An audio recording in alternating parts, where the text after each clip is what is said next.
And now Storm Tracker weather with meteorologist Paul Beam. All right, we're going to start off with that storm tracker because while it might look very clear right now, besides those storms behind me, you can tell them behind me back by Wyoming, already seeing some of that moisture, but we've really only seen clouds moving through the Snake River Plain over the last 24 hours.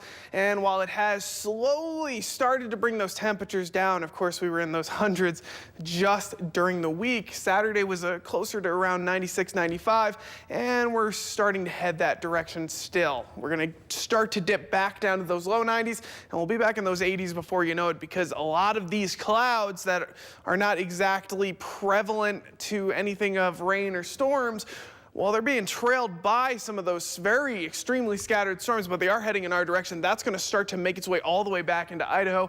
And as it does, we're going to see 10 to 15% chances of storms, but it's enough to drive those temperatures down.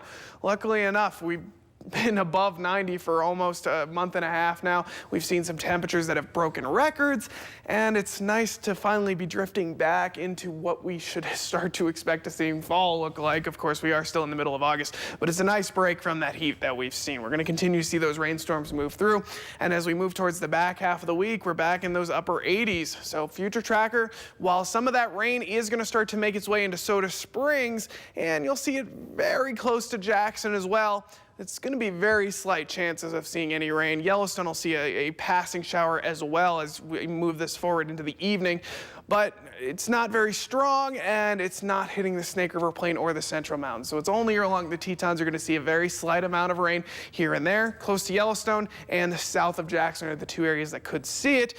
And it's not very strong, but it is still driving those temperatures down. For tonight, another cloudy night in Snake River Plain. We've been seeing this mostly cloudy conditions for about 24 hours now. 59 in Pocatello, 57 in Idaho Falls. So back out of those 60s for those low temperatures. Over in the Central Mountains, scattered clouds as well. 52 in Chalice, 54 in Salmon. So not too bad. Still seeing those temperatures, those mid 50s. And then finally in the highlands in western Wyoming, scattered clouds, 50 and 47 in both Island Park and Jackson. So that's the coldest spots you're going to see is Jackson at 47, 46 in Afton, 41 in Yellowstone. Now moving into tomorrow, I mentioned those slightly scattered storms were once again 10 to 15% chance, so not very strong, but enough to drive those temperatures down. 82 in Island Park, 84 in Jackson, and heading down as we head towards the rest of the week. Scattered clouds in the Central Mountains, 93 in Chalice, 94 in Salmon, and the Snake River Plains following suit as well. Scattered clouds, and 94 in Pocatello, 91 in Idaho Falls, so that's about a 4-degree drop from what they saw yesterday, and that's going to keep rolling as we move forward into the 7-day. You'll notice those temperatures really don't warm up at all. They are going straight down. 94, 93, 90 for Monday, Tuesday, Wednesday. That rain picks up, and the strongest days, 40% chance of rain on both Thursday and Friday, but every other day, very minor amounts of rain. We're seeing storms in the distance, slight amount of drops here and there, nothing strong moving through, but once again, covering up the sun, a little bit moisture in the air. It's actually driving the temperatures down for the first time, and we're in the mid 80s by this weekend. So it is going to be another weekend where we get a nice break from that heat. Unfortunately, once again, it's still in mid-August, so we are going to see definitely a little bit more heat before the end of the summer. Idaho Falls following suit, actually seeing a 70 in there for Saturday, but Thursday, Friday, Saturday, seeing those chances of rain. Friday and Saturday being the worst days. Teton area, once again, a little bit of scattered showers here and there for today, or excuse me, Monday and Tuesday.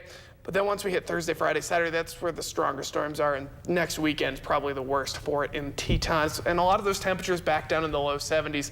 Then finally for the Central Mountains, once again, 93, 93, and then down to 87 by Thursday, 84 for the entirety of the weekend. Worst days for them, Friday, Saturday. So while the rain is starting to come in, the worst days aren't to come. If you're not a fan of rain, Friday, Saturday will probably be the worst days. But other than that, it's going to be a lot cooler.